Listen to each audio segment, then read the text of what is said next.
قرآن کے تاریخی مقامات۔ بسم اللہ الرحمن الرحیم۔ ہر زمانے میں انسان کو راہ حق پر لانے کے واسطے خدا تعالیٰ کی طرف سے اپنے پیغمبروں کے ذریعے الہامی کتابیں نازل کر دی گئیں۔ قرآن شریف وہ الہامی کتاب ہے جو 7ویں صدی میں نازل ہوئی اور دیگر تمام آسمانی کتابوں کی تکمیل ہے۔ یہ کتاب قیامت تک کے تمام انسانوں کے لیے چشمہ ہدایت۔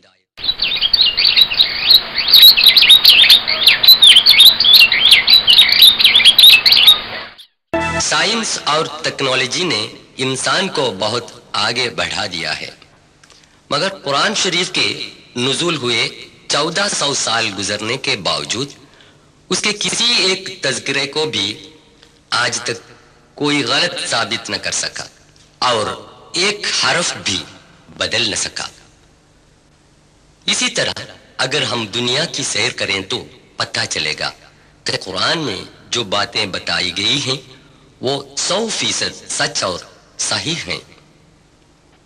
قرآن شریف کے تعلیم ہے کہ دنیا کی سیر کر کے تاریخ گزشتے سے عبرت حاصل کریں۔ اللہ جل و شانہ فرماتا ہے، سورہ 27 نمل آیا 69، قل سيروا في الأرض فانظروا كيف كان عاقبة المجرمين۔ تو کہہ دے زمین میں جا کر سیر کرو، پھر دیکھو کہ گناہ گاروں کا انجام کیسے ہوا۔ قرآن کی اس تعلیم سے متاثر ہو کر ہم نے جو تحقیق تاریخ کا سفر کیا ہے اور جن طریقے حقائق کے مشاہدے کیے ہیں، ان باتوں کو آپ سے حضرات کے سامنے پیش کر رہے ہیں۔ حضرت آدم علیہ السلام سے لے کر حضرت محمد صلی اللہ علیہ وسلم تک تاریخی واقعات زمانے کے ترتیب سے آپ سے سامنے پیش کر رہے ہیں۔ اس اہم کارنامے کو انجام دینے کے لیے ہم نے سعودی عرب، مصر، Jordan, Oman, UAE، Iran, Armenia, Georgia, Turkey, Lebanon, Kurdistan, Iraq, Yemen وغیرہ ممالک کے سفر کیے ہیں۔ وہاں کے ریگستان، برفیلی پہاڑ، سمندر، شہروں اور بستیوں کو طے کر کے ہم نے جو تصویر اتاری ہے اس ویڈیو فلم میں دکھا رہے ہیں۔ آدم علیہ السلام۔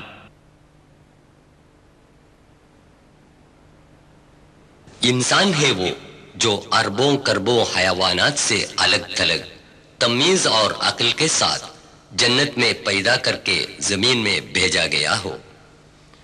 مکے سے چند کلومیٹر کے فاصلے پر عرفات کے جبل الرحمہ پر بنی نوع انسان کے باوائے آدم علیہ السلام اور ان کی بیوی حوا کی ملاقات ہوئی۔ اکثر مفسرین کا یہ بیان ہے۔